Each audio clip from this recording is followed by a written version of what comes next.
거룩한 안식일입니다. 아멘. 저는 이 본평교회로 오고 나서부터 매주 안식일이 되게 감회롭고 새롭다는 생각이 드는 것 같아요. 특히 장로님께서 말씀해 주셨듯이 이 본평교회가 정말 저를 구원해 주시기 위한 하나님의 선물 같고, 또 여기 함께 온 성도님들이 제게 또한 그 선물의 증거이자 또 더 큰 사랑을 알려주는 또 선물 같다는 생각이 듭니다.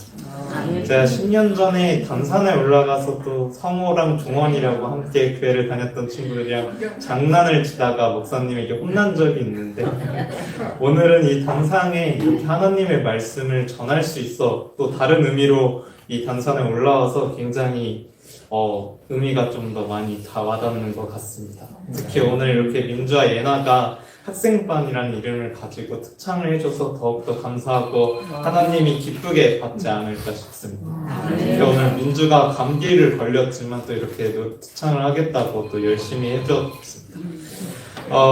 다들 아시다시피 이 특창곡의 제목은 요게벳의 노래입니다. 이제 요게벳은 모세의 어머니로 있죠. 이 찬양의 가사대로 모세와 어쩔 수 없이 이별해야 하는 상황을 모티브로 만들어진 찬양입니다. 저도 그래서 오늘 이 설교를 통해서 이 요게벳이라는 인물을 함께 보고자 합니다. 맡김이라는 제목을 가지고 한번 함께 나눠보자. 다 함께 출애굽기 2장 1절에서부터 10절 말씀을 보고자 하겠습니다. 출애굽기 2장 1절에서 10절 말씀입니다. 우리 이 예배 여보 뒤에 있으니까 함께 그걸로 보셔도 좋을 것 같습니다. 제가 홀수절을 읽으면 성도님들께서 짝수절을 읽어주시면 감사하겠습니다. 읽도록 하겠습니다. 레위 족속 중 한 사람이 가서 레위 여자에게 장가를 들었더니 그 여자가 잉태하여 그 아들이야 그 조승을 주고 그를 한 동안 숨겼더니 더 숨길 수 없이 되매 그를 위하여 갈대 상자를 가져다가 역청과 나무진을 짜고 아이들을 거기에 담아 하숫가를 갈대 사이에 두고 누이가 어떻게 내 것을 알려고 누워서 있었더니 바로의 딸이 목욕하여 하수로 내려오고 시녀들이 하숫가에 걸을 때 그가 갈대 상자를 보고 시녀를 보내어 가져다가 열고 그 아이를 보니 아이가 문지기다. 그가 상상이 여기 가로되 이는 그 사람의 아이로다. 그 누이가 바로의 딸에게 이르되 내가 가서 히브릿 여인 중에서 유모를 불러다가 당신을 위하여 이 아이의 젖을 먹일까 하나이까. 바로의 딸이 그에게 이르되 가라. 너가 가서 아이의 유모를 물어오니 바로의 딸이 그에게 이르되 이 아이를 데려다가 나를 위해 젖을 먹이라. 내가 그 삭을 주리라. 여인이 아이를 데려가다 젖을 먹이더니 그 아이가 자라매 바로의 딸에게 데려가니 그 아이가 그가 이 이름을 하세라 하여 가로되 이는 내가 그를 물에서 건져낸 성이니라 하였더라. 잠시 이전에 상황을 설명을 해드리겠습니다. 당시 파라오 왕, 곧 이집트 왕은 점점 세력이 강해지는 이스라엘에 보면서 두려움을 느꼈습니다. 왜냐하면 그들이 언젠가는 이집트를 공격할까라는 걱정 때문이었습니다. 이 시대는 이미 요셉이 이 이집트에게 베푼 하나님의 은혜를 잊어버린 시대입니다. 그렇기 때문에 더 이상 이스라엘의 민족은 친구, 형제가 아닌 언젠간 자신들을 위협할 잠재적 적으로 여겼습니다. 또한 이스라엘은 하나님의 축복으로 인하여 그의 번영과 번성이 엄청난 속도로 가속하고 있었습니다. 그렇기 때문에 옆에 이렇게 성장하는 존재가 있다는 것은 큰 위험이 따랐습니다. 왜냐하면 당시 고센 땅이라는 곳에 위치하고 있었는데 그곳이 이제 이집트의 적군들과 딱 사이에 있기 때문에 이 이스라엘이 배신을 하면 이집트는 충분히 망할 수 있었기 때문입니다. 그래서 이 이집트 왕 입장에선 이것을 그저 지켜만 볼 수 있는 상황이 아니었습니다. 그래서 왕은 이 문제를 해결하기 위해서 아주 잔인한 방법을 고안했습니다. 그것은 바로 히브리에게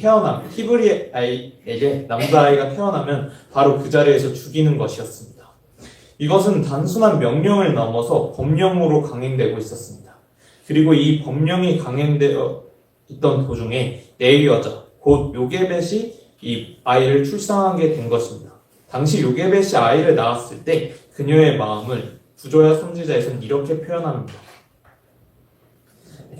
갓난 아이는 준수하였고 그 부모는 이스라엘의 해방 시기가 가까이 이르고 있다는 것과 하나님께서 당신의 백성을 위하여 한 구원자를 일으킬 것을 믿고 그들의 아이가 희생당하지 않기로 결심하였다.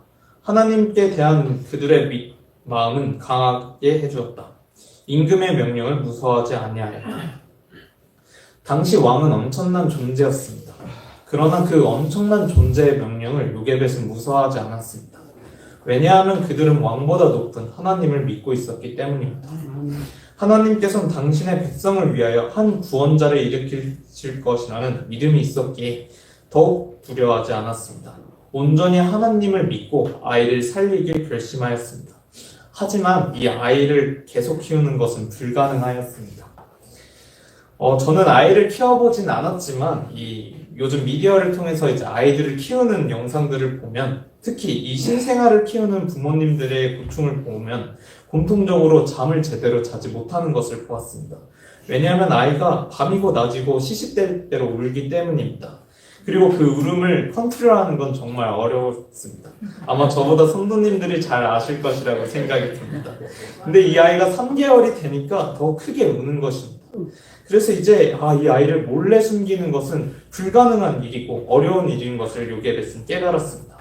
그래서 이제 더 이상은 아이를 안전히 보호할 수 없다고 깨달은 요게벳은 한 가지의 방법을 세웁니다. 바로 갈대로 만든 상자에 아이를 넣고 그 아이를 강가에 있는 갈대에 숨겨놓고 이집트 사람이 주워가기를 바라는 것이었습니다. 자신의 아이를 키우지 못해도 영영 다시 보지 못해도 이 아이만큼 살리길 바라는 마음으로 말입니다. 요게벳은 갈대 상자에 나무질과 역총을 칠하고 이제 강가에 가서 아이를 갈대 사이에 둡니다. 요게벳은 아이와 함께하고 싶었지만 그럴 수 없었습니다. 만약 요게벳이 그 아이의 근처에 있었다면 이집트한테 발각돼서 금방 그 여인과 이 아이가 죽을 수 있었기 때문입니다. 그렇게 요게벳은 아이를 두고 강가를 떠납니다. 대신 자신의 딸인 마리암을 근처에 머물고 아이가 어떻게 되는지 보도록 하였습니다.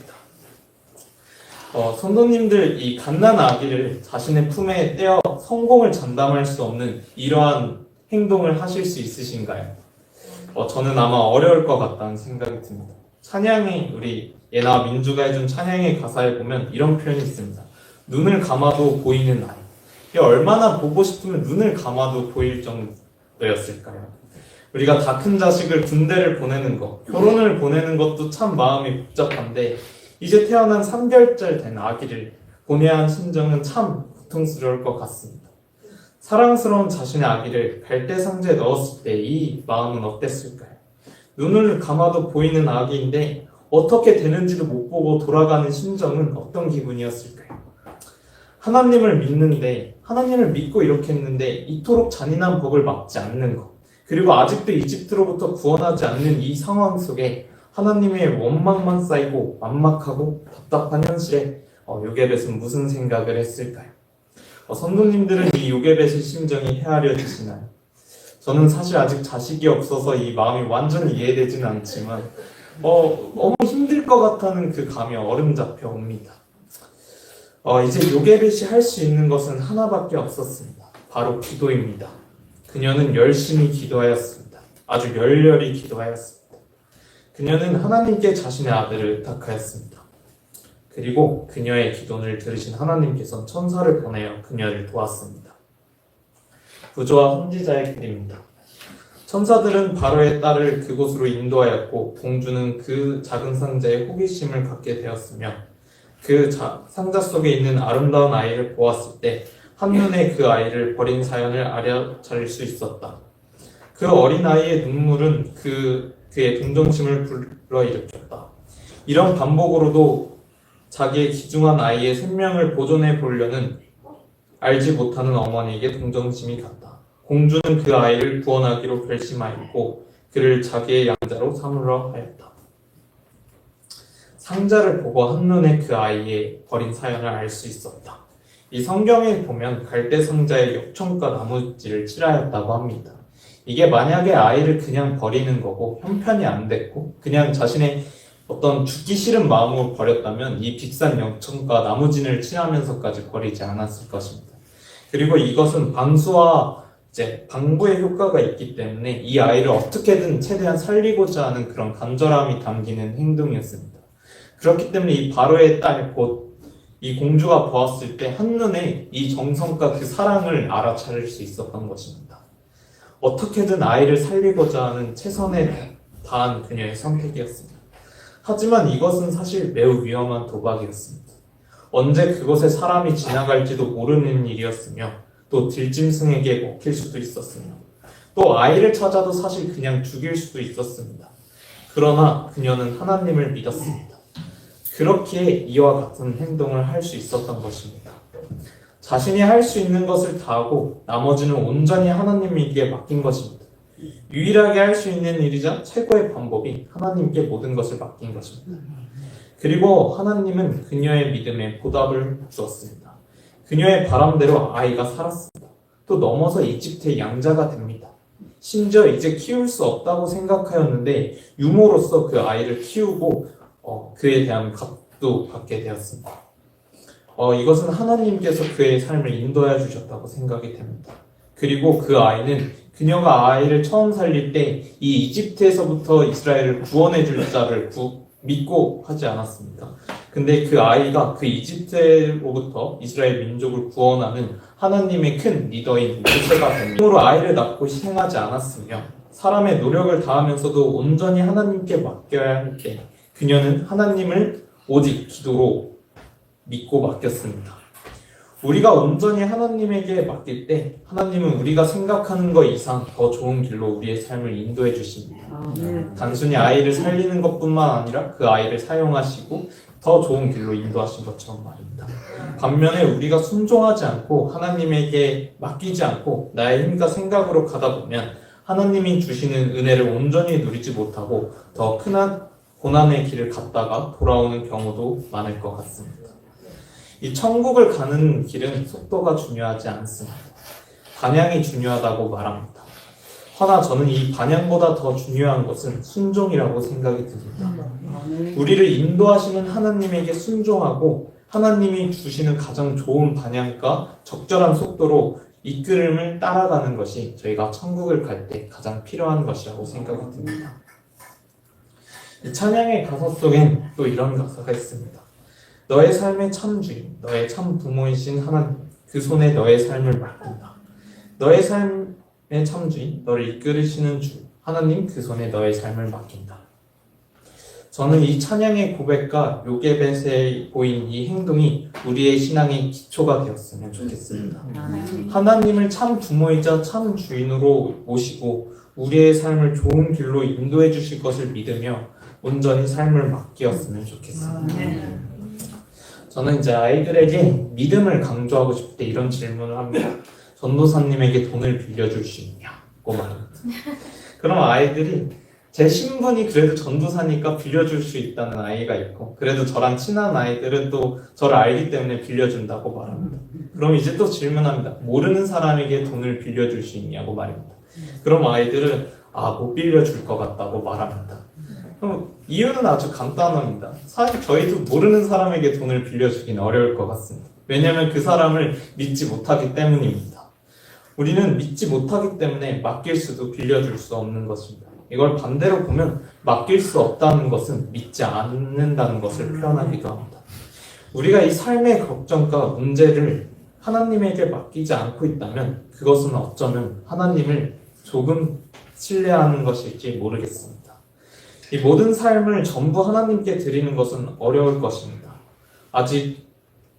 그것은 아직 그만큼 믿지 못하기 때문입니다. 그러나 요게벳은 이 하나님을 온전히 믿었습니다. 그렇기 때문에 자신의 아이를 하나님께 맡길 수 있었습니다. 물론 웃으면서 맡기지는 못했어도 그녀는 아주 간절한 마음으로 맡겼을 것 같습니다. 좀 잘렸지만 여기 글에 보면 아마 안 나와있지만 제가 읽어드리겠습니다. 이 한 선지자는 감동적인 기도를 이렇게 표현했습니다. 어린아이가 아무 말 없이 유리창 너머로 3점 안에 있는 장난감을 간절히 바라보다가 엄마를 보고 미소 짓는 아이는 가장 감동적인 기도를 명확하게 표현했다. 이 아이는 돈이 없기에 장난감을 살 수 없습니다. 또 그러나 장난감이 너무 갖고 싶어서 장난감을 한없이 쳐다봅니다. 아이는 훔치거나 혹은 자신의 생각을 통해서 장난감을 얻으려고 하지 않습니다. 그저 이것을 해결해 줄 수 있는 엄마를 미소 짓는 얼굴로 바라봅니다. 여기서 가장 중요한 부분은 아이가 어머니를 바라본 것입니다. 가장 원하는 것을 해줄 수 있는 분, 내가 할 수 없는 걸 해줄 수 있는 분, 그 사람이 바로 어머니이기에 자신의 문제를 어머니에게 맡기기 위해서 바라본 것입니다. 그저 부모님부터 찾았다는 이것이 가장 감동적인 기도라고 표현이 된 것입니다. 이 바라본다는 것은 큰 의미를 가지고 있습니다. 아이가 어머니를 바라본 것은 온전한 믿음의 행위라고 생각합니다. 구차한 설명도 필요 없이 어머니가 자신의 마음을 알고 있다고 믿었기에 쳐다본 것이고, 불안한 얼굴이 아닌 미소를 띄운 이유 역시 그만큼 믿었기 때문에 가능한 일입니다. 곧 아이가 어머니를 바라본 것은 이 온전한 믿음을 보여준 것입니다. 우리 역시 이렇게 하나님을 보아야 합니다. 부모를 딱 바라보는 아이처럼 말입니다. 우리는 하나님을 우리 아바 아버지로서 쳐다보아야 합니다.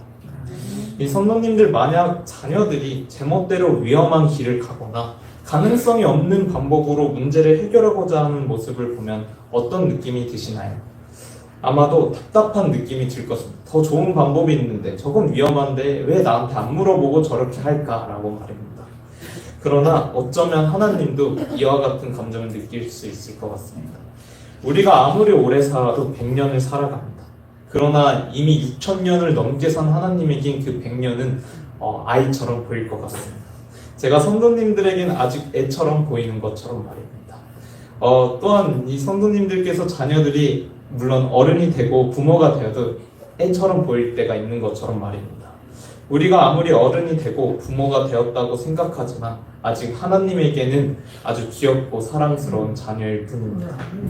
그러나 우리는 가끔씩 이것을 잊어버리고 우리의 방식대로 하려고 할 때가 있을 줄 압니다.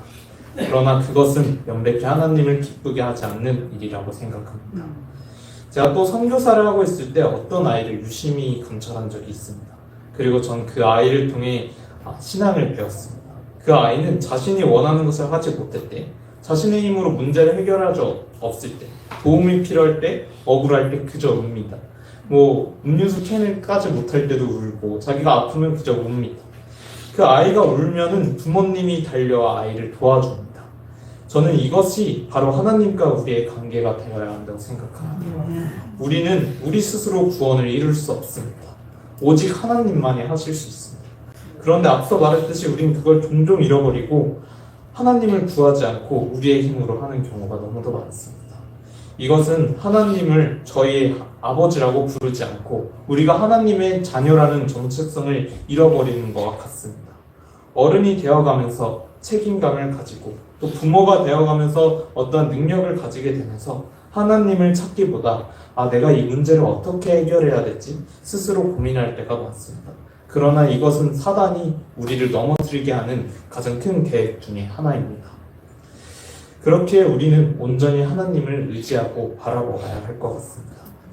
그리고 또한 유창하고 멋진 말, 보고서와 계획서 같은 기도가 아닌 그저 아이처럼 어머니를 바라보고 미소로 하나님을 바라보면서 문제를 해결해달라는 그 마음, 그 간절함이 더 좋은 기도가 될 때도 많습니다. 우리는 어린아이가 부모를 의지하듯이 우리의 참 부모 대신 하나님을 의지해야 합니다. 우리를 믿는 이에게 돈을 빌려주거나 무언가를 맡길 수 있듯이 우린 하나님을 믿고 우리의 삶을 맡겨야 합니다. 하나님께 맡긴다는 것은 가장 큰 믿음의 행보입니다. 그리고 요게벳은 이러한 신앙을 가장 선명하게 우리에게 보여줍니다. 믿음으로 맡김, 하나님을 부모님처럼 의지하는 마음, 이것이 바로 하나님과 우리의 관계를 형성하는 것과 동시에 사람에게 가장 필요한 법인 것 같습니다. 하나님을 의지하지 않고 또 믿지 않고 가는 길에는 구원은 없습니다.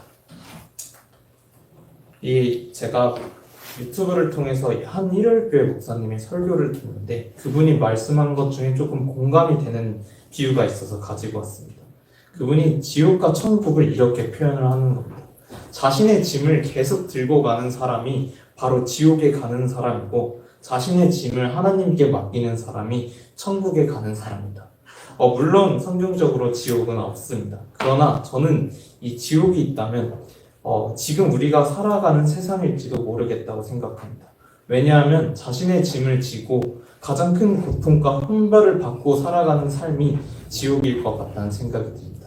천국이 우리 마음에 있다면 어쩌면 하나님을 의지하지 않고 살아가는 삶이 지옥일지 모르겠습니다. 그렇게 신약 성경에선 예수님이 이렇게 말씀하신 것이라고 생각합니다. 수고하고 무거운 짐진 자들아 다 내게로 오라. 내가 너희를 쉬게 하리라. 이는 내 명예는 쉽고 내 짐은 가벼움이라 하시니라. 성도님들, 하나님은 늘 우리에게 말씀하십니다. 내게로 와서 무거운 짐을 주고 쉽고 가벼운 짐을 가지고 가라고 말입니다. 그러나 우리는 때때로 이 무거운 짐을 내가 해결해야지, 또 내가 좀 들 수 있겠다라는 생각으로 갈 때가 많습니다. 이것은 하나님의 말씀에 명백히 불순종하는 것입니다. 요게벳은 눈을 감아도 보일 정도로 사랑하는 아이를, 도저히 한 인간으로서 해결할 수 없는 문제를 아이에게도 자신에게도 참 부모이신 참 주인이 하나님께 모든 것을 맡기고 드렸습니다. 그리고 그 결과로 아이를 유모로 키울 수 있었고, 또 앞서 말했듯이 아이는 이스라엘을 이끄는 큰 민족의 리더가 됩니다. 우리는 이 아주 간단한 명제를 기억해야 합니다. 하나님께 믿음으로 맡겨라. 인생의 여정에서 우리가 지금 가장 배워야 할 것이 있다면 우리의 무거운 짐을 하나님께 주고 하나님이 주시는 짐을 지는 것이라고 생각합니다. 이 성경에서 갈대 상자를 히브리어로 표현할 때 테바라고 표현합니다. 근데 이는 창세기에 나오는 표현 중에 하나입니다. 우리가 잘 아는 내용이 노아의 방주에서 방주를 표현할 때 이 테바를 사용합니다. 사실 히브리어로 상자를 표현하는 단어는 많습니다. 그런데 굳이 이 방주와 동일시되는 테바를 사용했다는 것은 명백히 의도하는 바가 있는 것입니다. 선생님, 이 방주와 배의 차이를 아시나요? 키가 없습니다. 맞습니다. 사모님이 말씀해 주신지 방주에는 키가 없고 배에는 키가 있습니다. 이 키가 열쇠를 의미하는 것이 아니라 자동차 핸들처럼 배를 운행할 때 사용하는 것입니다. 이 하나님은 노아에게 이 큰 배가 아닌 방주를 만들게 하는 이유가 바로 이 키의 여부 때문입니다. 배는 인간이 조종하여 그 방향을 정할 수 있습니다. 그러나 방주는 인간이 조종할 수 없습니다. 물의 흐름, 곧 자연의 섭리를 따라가야 합니다. 이는 곧 배는 우리의 삶을 우리가 이끈다는 것을 의미하며 방주는 하나님의 섭리에 온전히 순종하며 따라가는 것을 말합니다. 곧 하나님께 온전히 맡긴 것을 의미합니다. 내가 원하는 대로 삶의 방향을 정하는 것이 아닌 하나님이 원하는 대로 자신의 삶을 하나님께 드리는 것을 의미하는 게 바로 이 방주입니다.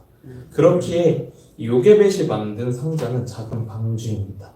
왜냐하면 요게벳은 자신이 원하는 방향이 아닌 하나님께 이 모든 것을 맡기고 하나님이 원하는 방향으로 이끌어주길 기도했기 때문입니다. 그렇기 때문에 저 상자는 단순한 상자가 아닌 하나님의 구원과 맡김을 상징하는 방주가 된 것입니다.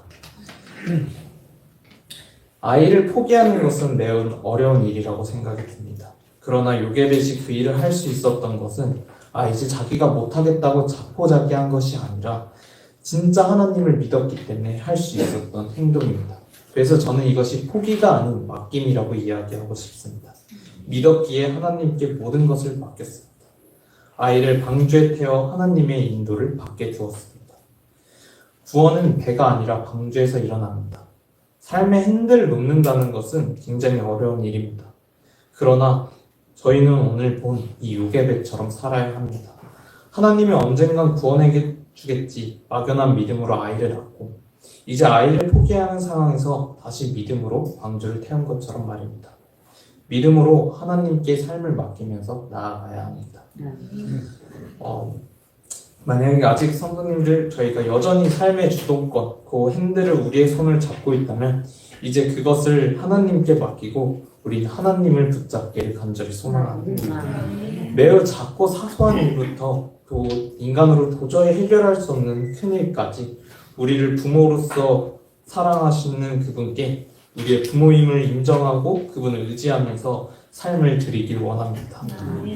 이제 무거운 짐을 버리고 하나님께서 주신 가벼운 짐을 메길 원합니다. 미소를 하나님을 바라보거나 눈물이 가득하여도 좋으니 하나님을 바라보며 살아가길 바랍니다. 마지막으로 늘 저희 교회에 걸려있는 이 말씀을 읽고 마치도록 하겠습니다. 함께 읽도록 하겠습니다. 수고하고 무거운 짐진 자들아 다 내게로 오라. 내가 너희를 쉬게 하리라. 이는 내 멍에는 쉽고 내 짐은 가벼우니라. 감사합니다. 동상 기도하시고 참 이후에 우리 목사님 그 AN 선교사 지금 파송이 있으니까 우리 전도사를 위해서 또 끝기도 해주시고. 네, 알겠습니다. 기도하겠습니다. 하늘에 계신 하나님 아버지, 오늘 저희를 이곳에 인도하여 주심에 감사합니다. 주님, 오늘 저희는 이 요괴벳을 통해서 맡김과 믿음을 보았습니다. 우리가 오늘 이 여인처럼 또 하나님께서 우리의 부모가 되심을 고백하며 우리의 삶을 온전히 맡기며 주님께서 주신 짐을 지고 이 세상을 살아갈 수 있도록 도와주시옵소서. 또한 여전히 세상에 방황하고 힘들어하는 영혼들이 있다면 그들 또한 주님을 보게 하여 우리와 함께 가벼운 짐을 메게 도와주시옵소서. 저희와 늘 항상 함께 계시는 주 예수 그리스도의 이름으로 기도드립니다.